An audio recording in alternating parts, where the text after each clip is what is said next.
Radhe Radhe friend. तो आज हम शेयर कर रहे हैं आप सभी के साथ सावन में भोले बाबा की आपको आराधना कैसे करनी है। ठीक है, तो वीडियो में अंत तक जरूर बनी रहेगा, जो आपको सारे नियम और व्रत कैसे करना है सब पता चल जाएगा। ठीक है, तो पहले मैंने यहाँ पे एक टेबल बिछा ली है। टेबल पे उस पर रेगजीन रख लिया। आप उस पर चाहे तो पीला कपड़ा भी रख सकते हैं या फिर रेगजीन, कुछ भी जो आपके पास हो वो रख लीजिए। ठीक है, तो मेरे पास इतना बड़ा पीला कपड़ा नहीं था, तो मैंने यहाँ पे रेगजीन बिछा के टेबल पर, और फिर मैंने एक पीतल की थाली ली है।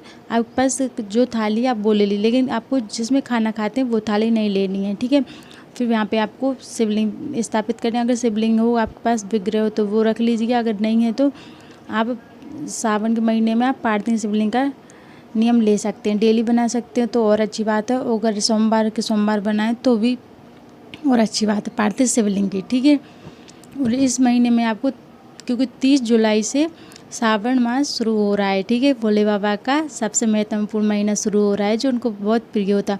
और फिर देवशयनी एकादशी आएगी, क्योंकि उस दिन देवशयनी एकादशी के दिन श्री कृष्ण भगवान जी 4 महीने के लिए शयन कर जाएंगे, तो पूरा भार हमारे भोले बाबा के ऊपर आ जाएगा, तो ये पूरी षष्ठी का भार उठाएंगे। ठीक है, तो इसलिए, और सावन के महीने में हो सके तो आप कोवरेश्वर धाम या उज्जैन कहीं पे भी जा सके तो कांवड़ यात्रा जरूर लेके जाएं भोले बाबा को, जिससे आपकी मनोकामनाएं पूर्ण होती है और आपकी जो भी इच्छाएं वो सब सिद्ध होती हैं। भोले बाबा सभी पूर्ण करते हैं। ठीक है, मैं आपको आज सरल विधि से पूजा करना बता रही हूँ। ठीक है, अगर आप अगली बार कमेंट करेंगे तो मैं आपको पार्थिव शिवलिंग बनाना बता दूँगी और पार्थिव शिवलिंग की पूजा कैसे करते हैं।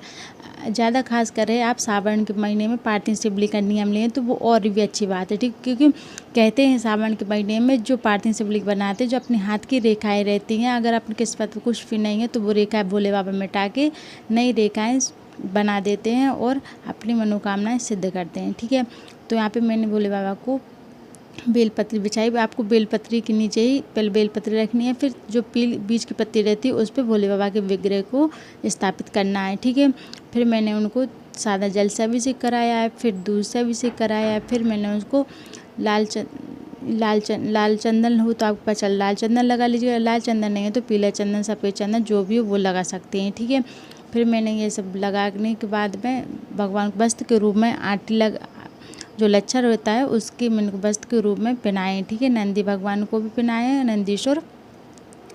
फिर यहाँ पे मैंने चढ़ा रही हूँ भोले बाबा को बेलपत्री। आपके पास जो बेलपत्री है, सॉरी मैंने बेलपत्री मेरे पास पहले अभी फूल थे तो मैंने भोले बाबा को जो चढ़वाना था वही चढ़वाते पहले। फिर मैंने इनको फूल चढ़ाए हैं और चावल मैंने पहले ही चढ़ा दिए थे। ठीक है, चावल चढ़ाने के बाद फिर मैंने यहाँ पे बेलपत्री चढ़ाई। आप 1 बेलपत्री, 5 बेलपत्री, आप नियम ले तो एक ही नियम से पूरे महीने भर आपको वो, अगर 5 बेलपत्री का नियम ले रहे हैं तो 5 बेलपत्री चढ़ानी है, अगर 1 का ले रहे हैं तो 1 ही चढ़ानी है। ठीक है, जिससे आपकी मनोकामना सिद्ध होगी।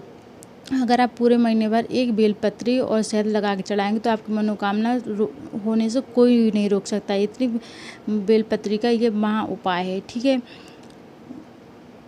और आपको यहाँ पे भोले बाबा को दूध से अभिषेक जरूर कराना। फिर मैंने यहाँ पे इनको भोले बाबा को थोड़ी सी शहद लगाई है, और यही शहद लगा के फिर मैंने बेलपत्री पे 5 मैं नियम लिया है, 5 बेलपत्री पर शहद लगाने का। ठीक है, नियम अभी तो मैंने आपको बताया, नियम 5 का भी ले सकते हैं, 11 का भी, आपकी जो इच्छा आप वो ले सकते हैं। ठीक है, और आपको गंगा जल से अभिषेक करा सकते हैं भोले बाबा को।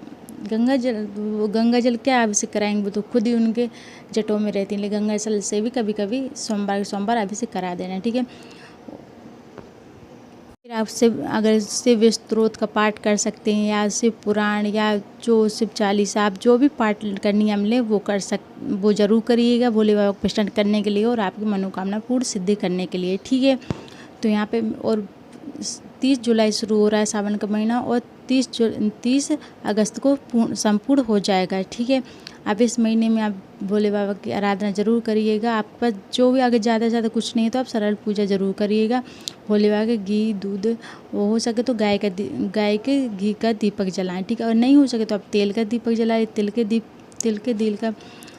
तेल का दीपक जला लीजिए। ठीक है, और फिर आपको भोले बाबा की, शिव जी की आरती करनी है। आप हो सके तो आपको जो आरती आती हो वो आरती कर लीजिएगा। ठीक है, तो ये पावन महीना शुरू हो रहा है, आपको इस दिन पार्थिव शिवलिंग बनाना बहुत ज़रूरी है। और सोमवार के सोमवार अगर आप अगर आपके पास बेलपत्री है या बेलपत्री का वृक्ष है और शमी का वृक्ष है तो उसके नीचे भी पार्थिव शिवलिंग का निर्माण करेंगे तो और सबसे खास बात और महत्वपूर्ण बात है, जिससे आपकी मनोकामना होने से कोई भी नहीं रोक सकता। भोले बाबा जितने सारे नियम हैं सब खास करी हैं और बहुत महत्वपूर्ण होते हैं। ठीक है, आपको ये सब ज़रूर करना है। फिर मैंने यहाँ पे भोले बाबा की आप आरती कर लीजिए। आप अगर आप हो सके तो अलग से आरती कर लीजिए, इसे भी आरती कर सकते हैं। ठीक है, तो आप और धतूरा, जब भोले बाबा जल्दी प्रसन्न हो जाता है। आप एक धतूरा, एक बेलपत्र, आप कोई सा भी नियम ले सकते हैं क्योंकि सावन का महीना बहुत महत्वपूर्ण होता है। और सावन के पहले आप हरी चूड़ियाँ ज़रूर ले आइए, जिससे आप सावन के महीने में हरी चूड़ियाँ ज़रूर पहनेंगे, जिससे गौरा जी प्रसन्न होंगी। और गौरा जी को लाल चूड़ी और लाल पुष्प, गौरा जी को सावन के महीने में हरी, डेली आपको भोले बाबा से प्रार्थना करनी, क्षमा याचना करनी है जो गलती हो जाती है, क्योंकि संपूर्ण तो भोले बाबा ही। आप अच्छे तो कोई सी भी पूजा कर लो, थोड़ी बहुत भूल चूक हो जाती है। ठीक है, तो फिर मैंने यहाँ पे भगवान जी से हाथ जोड़ के प्रार्थना की है, अपनी पूजा के लिए क्षमा याचना मांगी है, जो गलती हो टूटी करे भगवान। और संपूर्ण पूजा के लिए अगर हो सके तो आप भोले बाबा का सबसे खास मंत्र है श्री शिवाय नमस्तुभ्यम। अगर इस मंत्र का और नियम लेंगे और प्रदोष के दिन, अगर सावन में जो सोमवार या प्रदोष महाशिवरात्रि होती है सावन के महीने में, इसका मंत्र 108 बार करेंगे तो और भी बहुत अच्छी बात है। भोले बाबा को प्रसन्न करने के लिए बहुत सारे उपाय मैं आपको इस महीने में बताती रहूँ कैसे क्या उपाय करना है। जिससे आप, अगर आप कुछ नहीं कर सकते, पूजा भी नहीं कर सकते, तो आप मंदिर जाके 1 लोटा जल तो चढ़ा सकते हैं। ये काम तो कर सकते भोले बाबा को प्रसन्न कर लेंगे। कुछ नहीं चाहिए उन्हें, 1 लोटा जल ही दे दो, उसमें ही प्रसन्न हो जाते हैं। अच्छी लगी हो तो लाइक, शेयर और कमेंट करके ज़रूर बताइएगा। और राधे राधे, जय श्री कृष्णा। मिलते हैं अगली वीडियो में।